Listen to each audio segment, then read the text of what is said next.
Okay, team, this is our second video here. We're going to talk a little bit more about our positioning, where we need to be on the field, and where we can go once we are in our position. So our 4 forward positions, again, are the striker, the center mid, the left wing, and the right wing. These are our forwards, and they are the ones that need to be attacking the goal at all time. We're going to add a little bit of defense here. And the first thing we're going to talk about is the offside rule. When is being in an offside position? When is that an infraction? And a little bit more about the rule. So let's watch this video real quick and we'll explain a little bit. Many young players and parents often get confused with the offside rule in soccer. Here's a simple explanation under 2 minutes. There are some basic rules to understand first. Only the team with possession of the ball can be offside. So a defending team cannot be called offside, and offside can only occur on the attacking side of the field. So let's illustrate this. The red team has possession of the ball here, and they are attacking from left to right. This side of the field is their defending half. No player from the red team can be called offside on this side of the line. He or she can only be called offside on this attacking side of the field. So what is offside then? Technically speaking, a player is in an offside position when an attacking player is nearer to the opponent's goal line than both the ball and the second to last opponent. So in this case, as the red team is on attack, the goalkeeper is the first opponent and this defender is the second. A real simple way to look at it is to draw an imaginary line across the field at the last defender, and any player beyond that line is offside. This player is offside, this player is not. Now, just being in an offside position is not an infraction. However, it is an infraction when the attacking player is in an offside position and is actively involved in the play. So if the ball is played to him now, the referee stops play and awards a free kick to the defending team for the position of the foul. There's one additional scenario of an offside infraction. If the ball gets behind the defender, the ball becomes the offside line and cannot be played forward to an attacking teammate. You must stay behind the ball. Finally, there are 3 exceptions when offside is not called: on a goal kick, a throw-in, and a corner kick. I hope this clarified what the offside rule is in soccer. Have fun, and thanks for watching.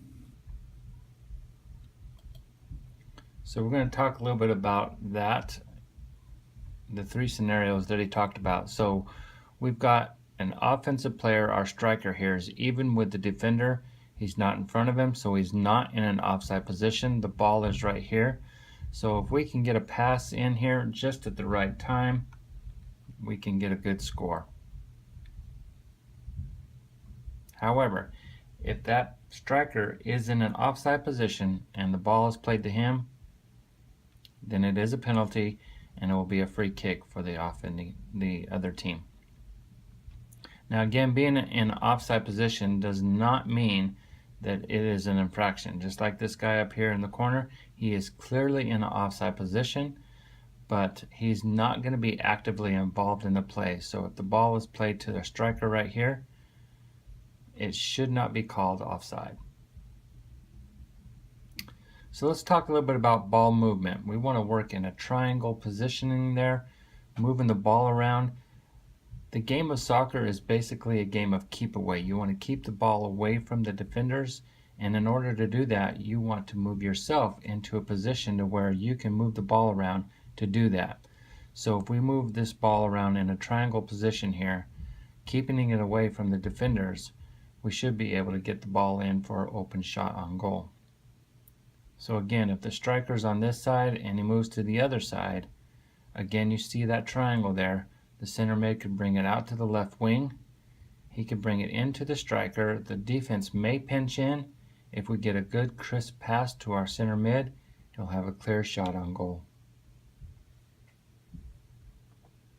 So we're going to watch another video to show you a little bit about this and how you can see that positioning on real games and real life scenarios.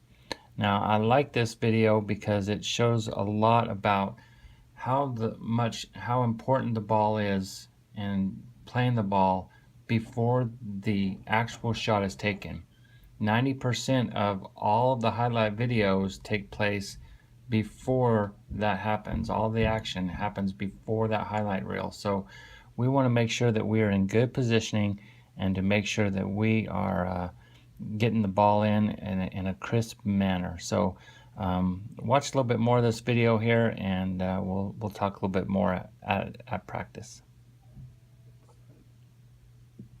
Now, positioning is a really broad topic, so we're just going to focus on some of the more important concepts for now. The first key concept is playing in space. In this first clip, keep your eye on the player with the red marker. Watch how he moves with the play and settles into space. He sees a nice little pocket right there and just moves into it. Slides over with the play and finds another pocket of space right there. Gets the ball back, puts a nice pass into the box. Now he doesn't get a goal, but he does draw a foul, which isn't too bad. Now to find space, you have to look for it. All good players, no matter what position they're playing, look around constantly. Now let's just watch that same clip again, but this time I put a little head tracker on the guy so you can see where his eyes go. Notice how often he looks around.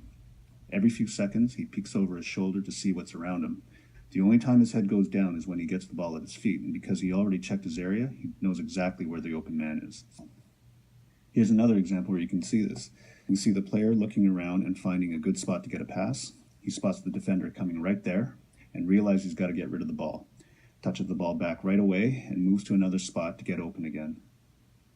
The last point I want to make on this is to make sure you're standing between the defenders so it's easy for you to get the ball. It doesn't matter how big a space you're standing in, if there's a defender between you and that ball, you're not going to get an easy pass.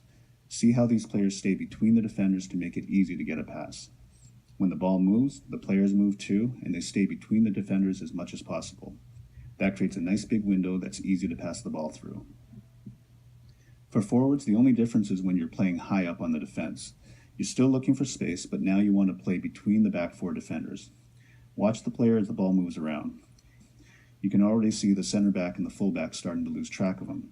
He stays level with the last defender, so when the ball comes in, he stays onside and gets a nice shot away. Now look at the defenders looking at each other to see who was supposed to mark him. Now this sort of thing works really well in the middle of the field too. The ball comes out to the sideline and the midfielder just puts a nice ball behind the defense. From that angle, it looks like the forward just outran the defense, but that's not really what happened. You can see the forward between the center backs. One of the backs steps up to put him offside, but the other one is running back to cover the long ball. The forward stays level with that one and stays onside. Then, because the ball comes in at an angle, the forward can run straight onto it. Now that brings us to the next key point, which is creating space by moving. The easiest way to do this is coming back to the ball. In this clip, the midfielder runs at the defender to make him back up, and then he comes back into the space he just created. The defender follows him, so he just taps the ball back to his teammate. Next, we see the forward coming back to the ball again. This time, the defender stays at home because he doesn't want to give up that space behind him. This leaves a big space open behind the forward, and he just turns and shoots. On the next clip, we see the winger with the defender right on his back. He comes back and gets himself into the passing lane.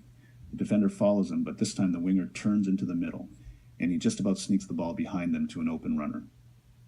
Another way to create space is by changing directions. For this first clip, the winger is already moving back to the ball. He's in good position to get an easy pass, and when it comes, he puts on the brakes. Right there, you can see the defender still coming forward. The winger does a quick turn, and the defender's momentum takes him right out of the play. Next, we see two attackers running straight ahead into the defense. The defender just has to drop back to stay with them. Now, this forward keeps running straight, and the defender follows him like he should. But this one just bends his run a little bit to the inside. There, you can see the two defenders who were marking him still going backwards.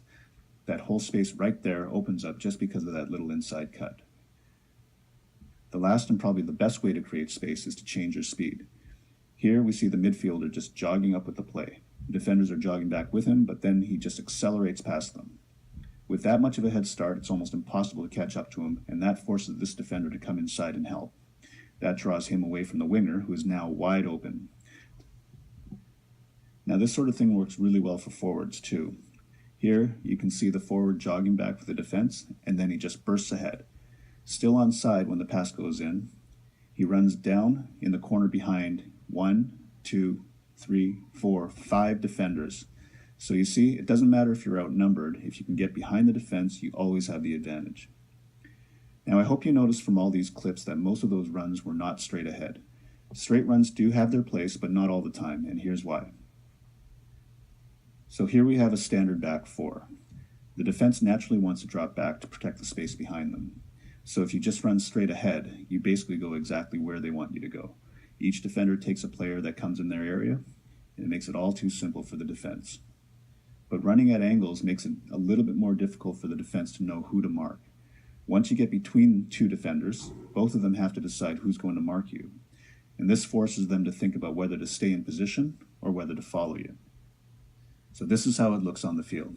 The ball comes out to the side, the forward runs diagonally and pulls the center back with him. This creates a space behind him, so the winger cuts in and attacks the space. Now watch what happens to the two defenders. The center back realizes he's out of position, so he drifts back to the middle where he should be. But the fullback is man-marking the winger and ends up following him inside too. And guess who that leaves open? Now, in this clip, the ball goes to the outside again. There's a nice wall of defenders here, but there's still space in the corner behind them. The forward accelerates right into that space, and it's an easy pass into the corner. Now, this is a classic way to get past a defense from the sidelines. Look at it from another angle. The ball comes to the sideline.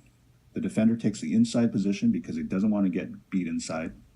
And this leaves a nice passing lane into the corner. The forward runs onto it. The defender has to make a desperate tackle just to stop the play. Now, if you are going to run straight ahead, you still need to get away from the defenders. You can see the forward here. He's running straight, but he fades away from the defender until he gets close to the box. The important thing is just to get some space between you and the defenders so you're not so easy to mark. So that's it for now. I hope this helps some of you understand how to position yourself and move a little better. If you don't remember anything, just remember these 3 points. Always move around so that you're an easy target for your team and a hard target for the other team. Secondly, always look around so that you know what's in your area and where you can go if you get the ball. And finally, don't run straight all the time. If you remember those 3 things, you'll be a much better player on the field. So make sure you try these things in practice and in games so that they just become routine for you. Okay? We'll see you at practice. So team, I want you to look at that video again if you have a chance.